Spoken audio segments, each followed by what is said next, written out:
Today, we're going to be looking at the Jewish Study Bible. But before we do that, if you're new to the channel, we would love for you to subscribe and click the notifications icon. That tells YouTube, hey, we like this channel. We want to see more of what's going on here. Also, if you appreciate this study Bible review, check out the playlist here on the dojo. I have people message me a lot and say, hey, you should do this study Bible. You should review this study Bible. And usually it's one that I've already reviewed. So be sure to scroll through the playlist or head over to discipledojo.org/video, where you can see all of our videos archived at one place. You can bookmark it and check back periodically to see what you may have missed. We reached our goal last year of 5,000 subscribers for 2022, which was amazing. So this year, we've set an even loftier goal. By 2024, our goal is to have 20,000 subscribers. So we would appreciate any help you can give in letting people know about Disciple Dojo, especially if you find these reviews helpful or our teaching videos or our interviews here on the channel. Help us to continue to grow and to spread the impact of this ministry. Lastly, if you would like some of our Disciple Dojo swag, such as the Micah 6:8 shirt that I'm wearing right now, English, Hebrew, can't really see on camera very well the Hebrew, but it's subtle. Go over to the Disciple Dojo store. I'll put a link in the description below and check out what we have. We've got not just t-shirts, but we have mugs, we have gifts, we've even got jiu-jitsu gear because that's a big part of what we do here at Disciple Dojo. Our refugee jitsu outreach provides free self-defense jiu-jitsu class every week here in Charlotte for dozens of refugee, immigrant, and just local lower-income kids who need jiu-jitsu but wouldn't otherwise be able to train. This program, as all Disciple Dojo programs, is entirely donor-funded. So if you like what we're doing and you'd like to help support us, we really could use the help. So head over to discipledojo.org/donate and become a monthly donor at whatever amount you can give. Okay, enough housekeeping. Let's look at this study Bible.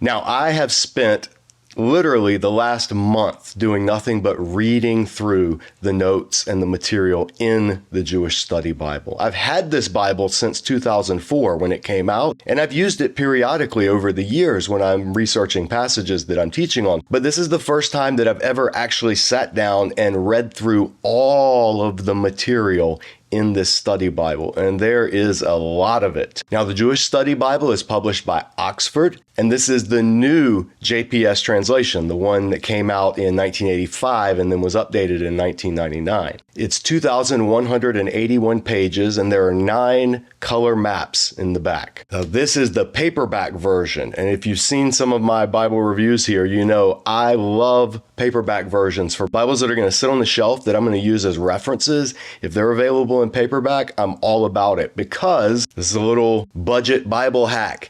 Get the paperback. It's usually $30 to $60 cheaper, and then use contact paper to make the cover nice and thick and pretty well protected. So if you're a Bible nerd on a budget, contact paper is your friend. Now, this is a single column edition, and there are notes on the side and sometimes along the bottom of the page. This is not a red letter edition, obviously. Sprinkled throughout, there are about 25 charts or diagrams, not very many. You really have to hunt to find them. And throughout the text, in both Hebrew and English, there are the Shabbat reading subject headings. So here at Genesis 1, you can see it's Bereshit. That's the name of the reading that would start in Genesis 1. Or another example is Genesis 12, Lech Lecha. Those are the words that God said to Abram, literally, go for yourself or take yourself. And so rather than traditional Christian Bibles that have subject headings like Abraham and Lot separate or Noah builds the ark or something like that,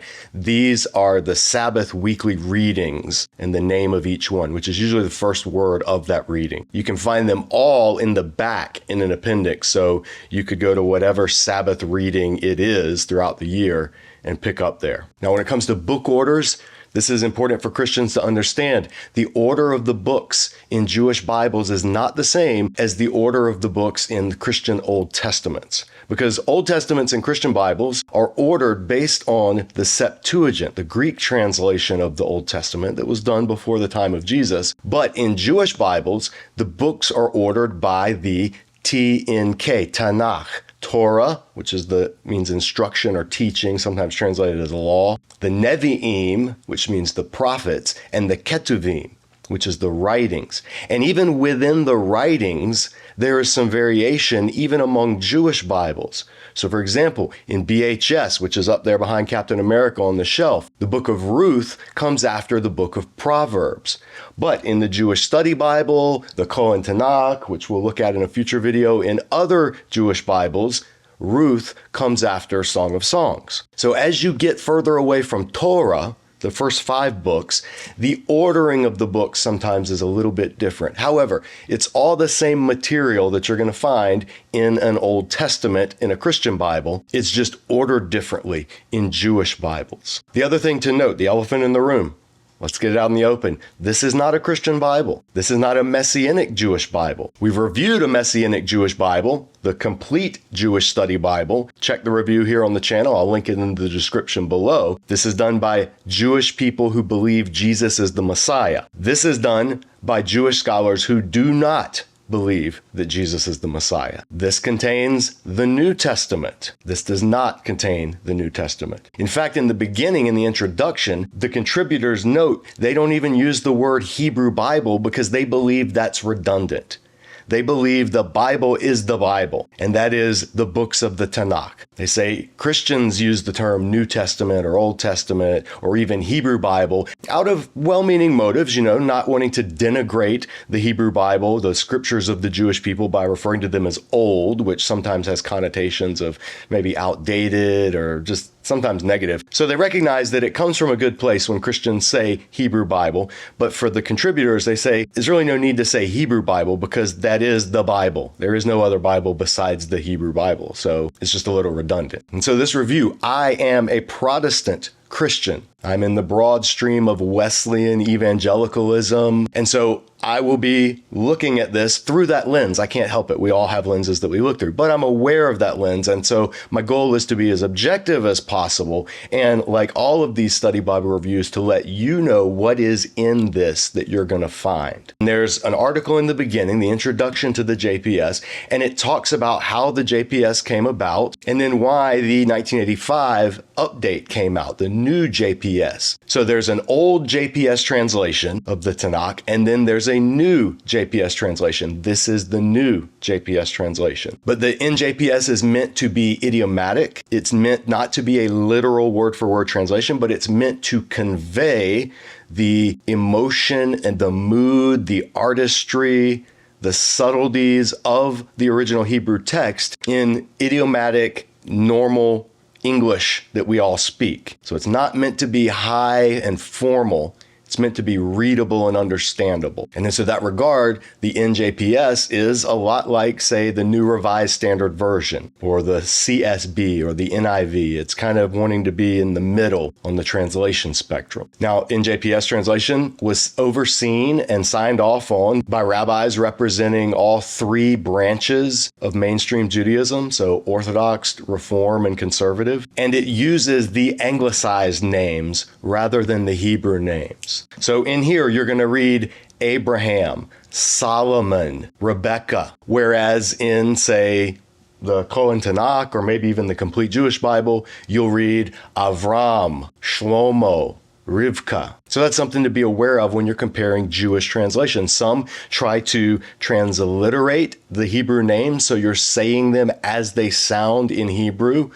Others use what has become the accepted translation of those names because of the widespread permeation of the English language. So what are we going to find when you pop the hood? Well, there's a great introduction by Mark Brettler, which talks about the purpose of this study Bible, its goal, what it's meant to do. And one of the things it notes at the beginning is pretty encouraging. We also hope that the Jewish Study Bible will serve as a compelling introduction for students of the Bible from other backgrounds and traditions who are curious about contemporary academic Jewish biblical interpretation. That's me, and I am curious about that. So this is perfect. And then in terms of the way they've structured this study Bible, he says, we have followed the model of the New Oxford Annotated Bible and have, with permission of Oxford University Press, adapted some of the excellent auxiliary materials in that work for use in this one. What Brettler is saying is this was intended to be an academic Jewish version of Oxford's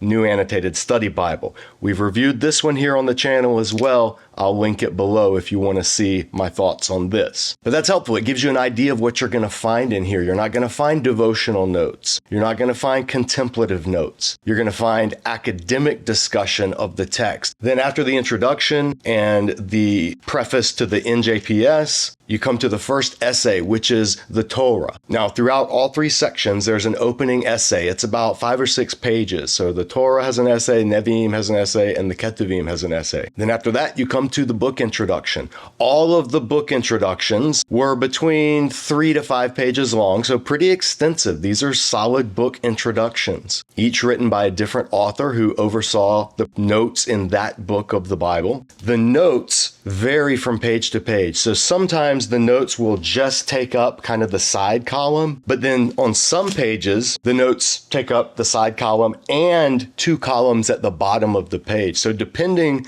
on the length of commentary that each contributor wanted to give for the book, that will determine how many study notes are on the page. And because of that, there are some pages that have really wide margins, a lot of room for note taking, and then other pages where it gets a little bit crowded because of all the material. The other thing they note in the introduction, like the New Oxford Annotated Study Bible or other academic study Bibles, the contributors come from a fairly wide range. So different contributors have different beliefs about the text. Some of the contributors are Orthodox, whereas other contributors maybe come from a more Reformed tradition that's a little more critical of things like tradition or the authorship of certain books or even the dating of certain things. And that's going to be reflected in the notes throughout as well as in the essays at the back. And let's talk about those essays because this is the heart of this study Bible. There are about 300 pages worth of essays. This is what took me so long when reviewing this. There are 24 different essays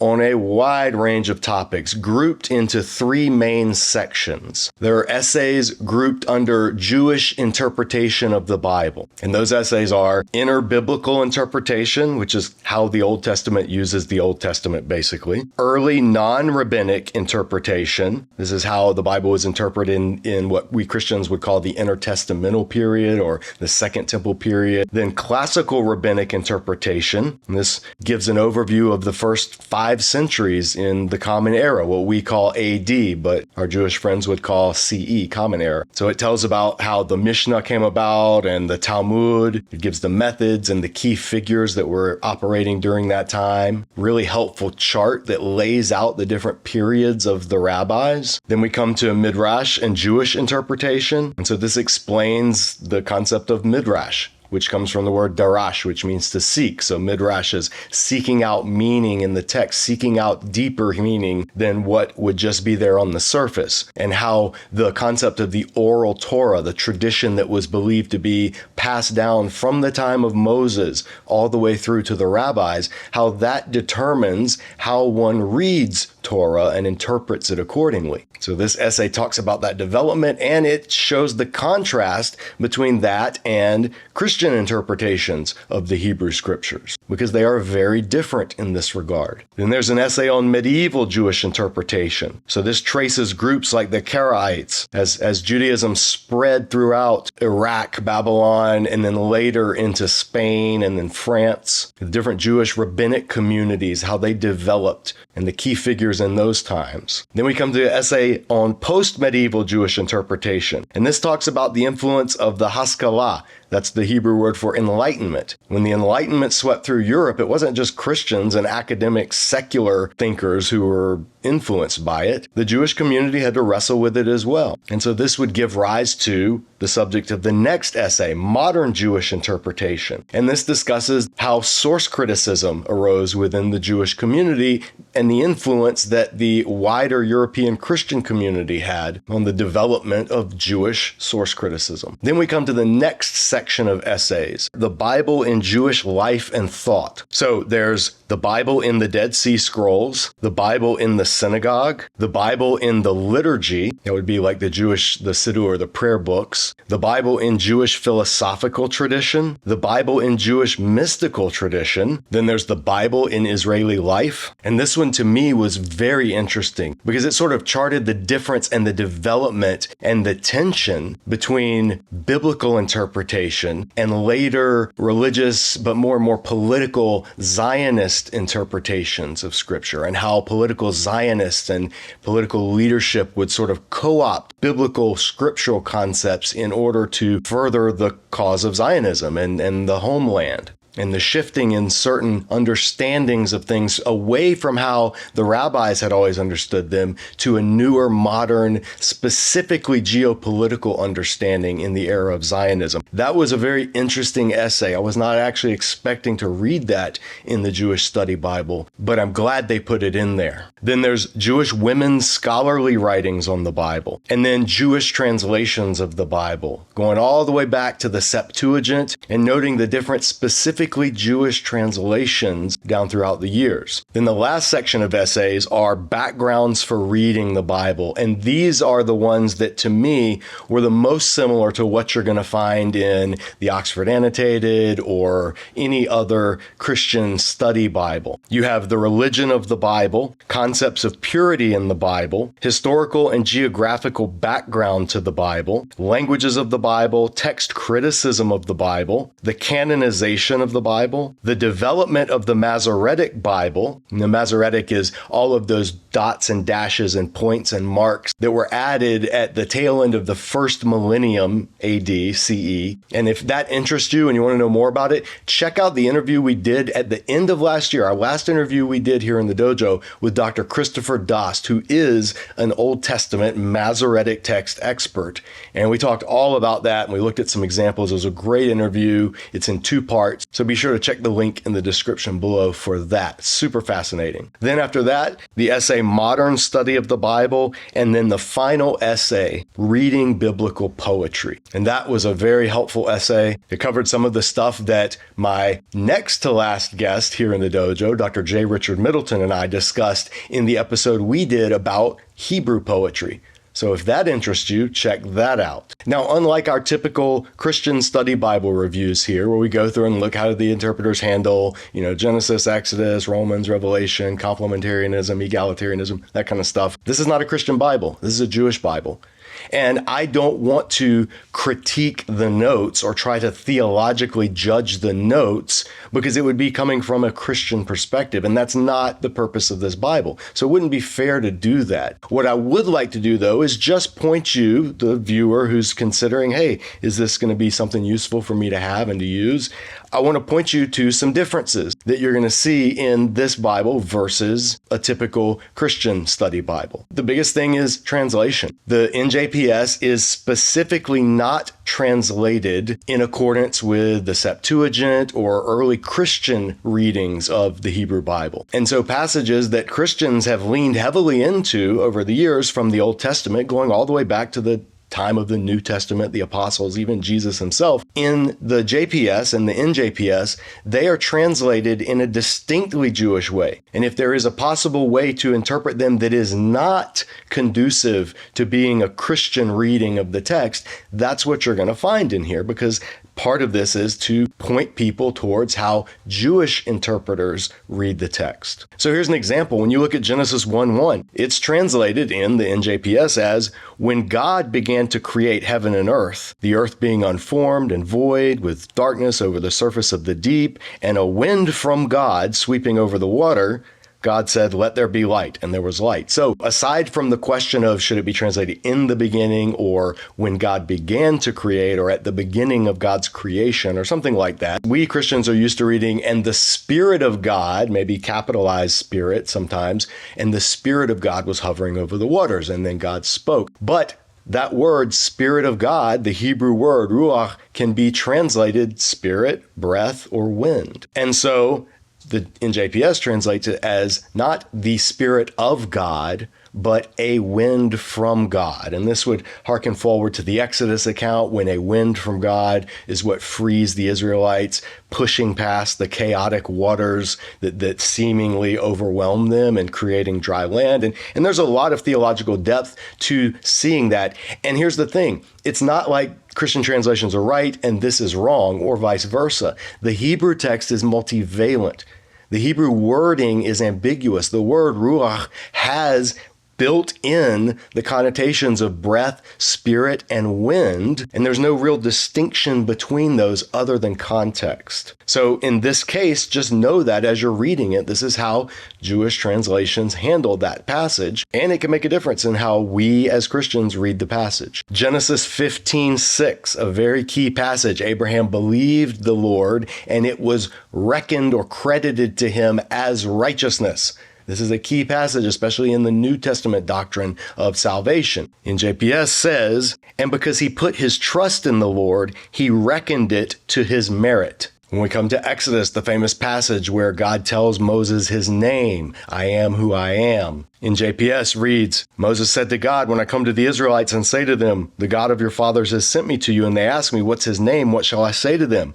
And God said to Moses, Eyeh Asher Eyeh. They just transliterated it. They didn't even try to translate it. He continued, thus shall you say to the Israelites, Eyeh sent me to you. And then the footnote at the bottom tells you the meaning of the Hebrew is uncertain, variously translated, I am that I am who I am, I will be what I will be. Let's look at a couple of passages from Isaiah, another book popular among early Christian readers. The famous Emmanuel passage in Isaiah 7, the virgin will conceive and bear a child. In JPS, assuredly my Lord will give you a sign of his own accord. Look, the young woman is with child and about to give birth to a son. Let her name him Emmanuel. Now, there are some Christian translations that go this route. The Revised Standard Version, the New Revised Standard Version. The Septuagint is what uses the word virgin, parthenos. But the Hebrew word alma, it does literally just mean young woman. And so, of course, this being a key passage in New Testament Christology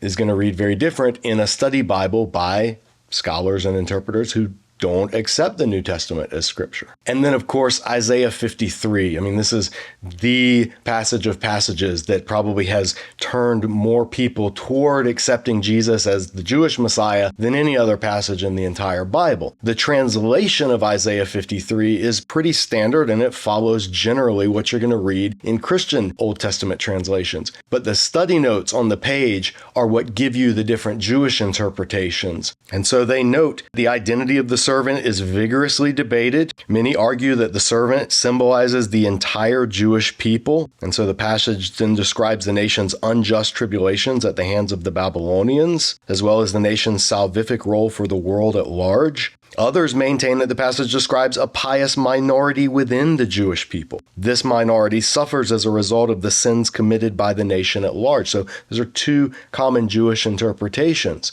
The servant is all Israel, in contrast to the nations, or the servant is a remnant within Israel that suffers on behalf of the Jewish people as a whole. It does note the Targum and various midrashim identify the servant as the Messiah, but this suggestion is unlikely since nowhere else does Deutero-Isaiah, that's Isaiah chapters 40 through 66 or 40 through 50 something, depending on how you break up. Since nowhere else does Deutero-Isaiah refer to the Messiah, and the absence of a belief in an individual Messiah is one of the hallmarks of Deutero-Isaiah's outlook, in contrast to that of 1st Isaiah. I'm not going to lie, that's a little bit of circular reasoning.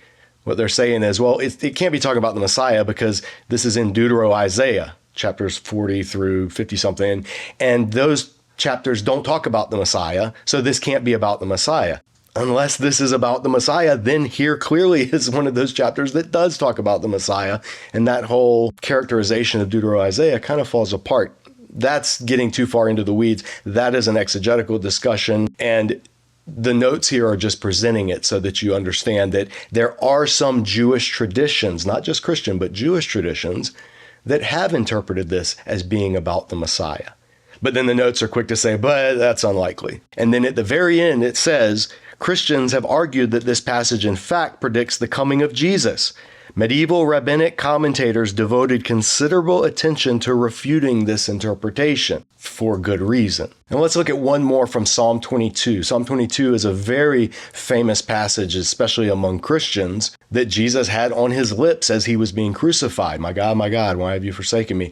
And if you read Psalm 22 and you read it through the lens of Christology, it has a very prophetic meaning. And it gives us a fuller picture of what Jesus was going through at the crucifixion. Well, If you're a Jewish interpreter and you do not believe Jesus is Messiah, then of course you're not going to read this as talking about Jesus. You're going to read it as talking about David. And one of the famous lines in the psalm is, "They have pierced my hands and feet." And of course, Christians go, duh, there's Jesus right there. What David was just saying symbolically, it literally happened to Jesus. And so this is, again, a case of David writing prophetically about something maybe even he didn't have a full understanding of. Well, when you read this in the Jewish Study Bible, it's not going to say they pierced my hands and feet. It's going to say, verse 17, "Dogs surround me, a pack of evil ones closes in on me. Like lions," bracket, "they maul my hands and feet." And then there's a footnote there linking to a passage in Isaiah that talks about lions mauling the person. This is a passage that text criticism makes a difference. The word for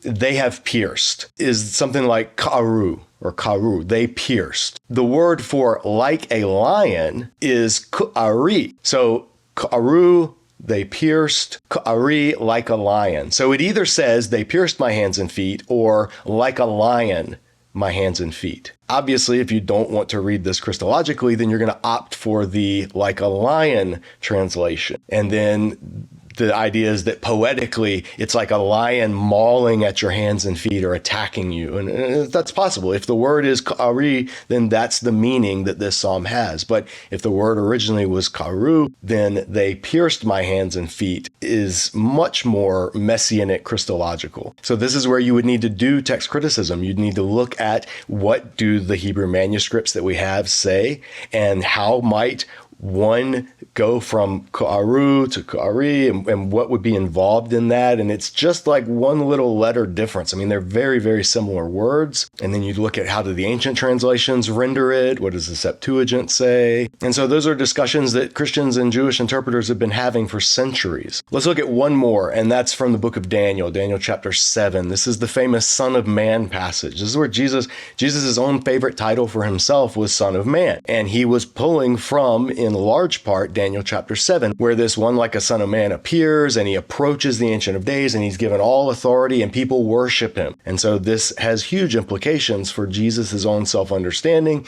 and how Christians have interpreted Jesus and his role as this Son of Man. Well, when you read it here, "As I looked on in the night vision, one like a human being came on the clouds of heaven. He reached the Ancient of Days and was presented to him. Dominion, glory, and kingship were given to him. All peoples and nations of every language must serve him. His dominion is an everlasting dominion that shall not pass away." So, Son of Man, that title, gets translated idiomatically. It just means human. And that's correct. Biblically speaking, this Aramaic title does mean human being. It's how God addressed Ezekiel all the time. So that's something that, Christians, no need to get up in arms over that. Son of Man, human being, human one, O mortal. Those are all ways of translating that phrase. The issue will come where Christians and Jews will divide is down in verse 14. All peoples and nations of every language must serve him. So is that word serve mean serve like you would serve any earthly king? Or should it be translated as worship, which is something that only is to be done of God and God alone? Obviously, Christians who believe Jesus is not just the Messiah, but the second person of the Trinity would say, no, this is one of the ways we know that we are to worship Jesus. He is the Son of Man, and he's been given all dominion. And so we worship him as the incarnate version of Yahweh. And Jewish interpreters say, no, that's blasphemy. Yahweh alone is to be worshiped, not any created being, not any creature in all of creation. Only Yahweh is to be worshiped. So this must mean we serve him, not we worship him, if this is talking about Messiah. Now, for this whole question of how can somebody be God and Son of Man in Christian theology, how is the Trinity even remotely possible to reconcile with what we read in Scripture, particularly in the Hebrew Bible? That's, again, a debate that has divided Jews and Christians from day one. And I'm not going to solve it in a study Bible review video. What I will say is our very first episode of Superhero Seminary here in the dojo, Professor Silver Surfer explains the thinking that led to the whole concept of the Trinity to begin with and what we're to do with it today. So if you haven't seen that episode, I highly recommend it. I'll put a link in the description. Check it out, whether you're Christian, whether you're Jewish, whether you're any other faith and you're just curious. Let Professor Surfer explain it to you. So There's a lot in this study Bible.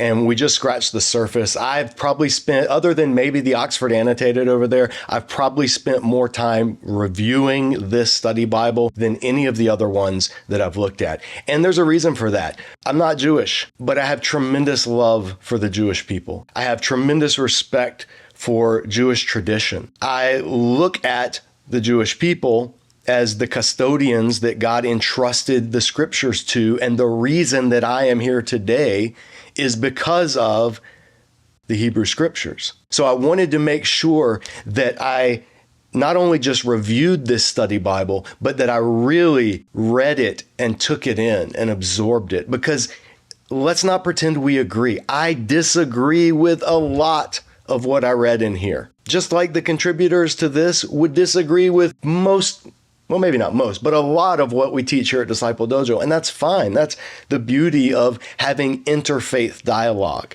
Interfaith dialogue doesn't mean that we agree with each other. It means that we love each other and we respect each other and we treat each other fairly and we present each other in the best light possible whenever we're attempting to critique one another. And so I wanted to do that with this study Bible. Would I recommend this study Bible? Obviously, as a Christian, I would not recommend this to be your primary study Bible because it's missing what we believe is the finish of the story, the New Testament. It would be disingenuous for me to say, oh yes, you can use this as your primary study Bible and it'll draw you closer to Jesus. No, I don't think it will.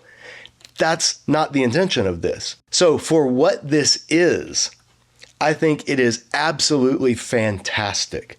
If you want a broad overview of how academic Jewish interpreters from the different streams of Judaism approach not just the Torah, but the Nevi'im and the Ketuvim and the oral Torah and rabbinic tradition, this is probably one of the best things out there. I loved the essays in the back. It took me 3 weeks to read through all of them. The pages, if you could see, are filled with highlights. I learned so much reading the essays. Now, there were some that were a little similar to mainline Protestant Old Testament interpretations that I personally don't find helpful. The article, I think, on religion in Israel, I didn't think it was that great. It was just similar to a lot of mainline Protestantism that I don't really resonate with or find much value in anyway. However, the essays that had to do with the history and the development of Judaism and the key figures in the history of rabbinical thought, and in particular, the glossary at the back, after the essays, the glossary that defines Jewish words, it was fantastic. I used it many times because I would forget, okay, wait, what is Peshat? What is Darash? What is so, like, I know these interpretive exegetical principles. There's, Peshat, Darash, Remesh, Sod, but I don't exactly know how they fit. Or, okay, wait, who is Rambam and who is Ramban? Well, one was Maimonides, one was Nachmanides. Like, okay, the Talmud and the Mishnah, what's the difference between those again? In other words, if you are coming from a tradition that is not raised in Judaism, or if you're Jewish, but you just are kind of secular, you're not practicing, you don't really have a sense of your religious identity, the essays in the back of this are fantastic. So do I recommend this as your primary study Bible? Again, no. I think the notes in the text itself were pretty sparse. I was disappointed in many of the passages. You'd turn to it, you'd want to see a study note, and then there wouldn't be anything. Or it would be just a brief, well, Rabbi so-and-so said this. I also found that to the degree that the contributors embrace a lot of mainline Protestant scholarship, a lot of particularly documentary hypothesis theories, I found that less helpful. There was a good distinction between mainline Protestant documentary theories, many of which were just virulently anti-Semitic, and Jewish source critical theories that were not anti-Semitic, but that did take into account some of the patterns and differences that these other scholars were seeing in the text. There was good discussion of that. At the end of the day, there's a wide range of positions when it comes to authorship and sources of the Torah, just as there are in Christian scholarship world when they talk about sources of the Pentateuch and authorship. So you're not going to get uniform agreement. You're going to get different perspectives. And in that regard, again, that's another feather in the cap for this study Bible. It's very helpful to get a wide range of perspectives. So let me know what you think if you've used the Jewish Study Bible. I know some viewers said that there's a newer edition of this out? I'm sure there is. Again, I got this one when it came out back in 2004, I believe. I haven't used any updated version if it's out there. What are your thoughts? Do you have this Bible? Have you used it? Are you Jewish? Are you Christian? How does that affect how you view Scripture? I mean, feel free to leave any of those comments in the comment section below. And let me know if you found this review helpful. If you're a Christian, yes, I think you should have this on the shelf. I think absolutely you should read it, especially the essays in the back. But also as you're studying Scripture, it's helpful to see how people outside of your tradition have interpreted the same text. So thanks for watching this review. We're excited for another new year here at Disciple Dojo. Stay tuned. And again, don't forget to subscribe, click the notifications bell, let YouTube know that you are waiting for more Disciple Dojo content. We got some cool stuff coming this year. Thanks for watching, and we'll see you next time back here at Disciple Dojo.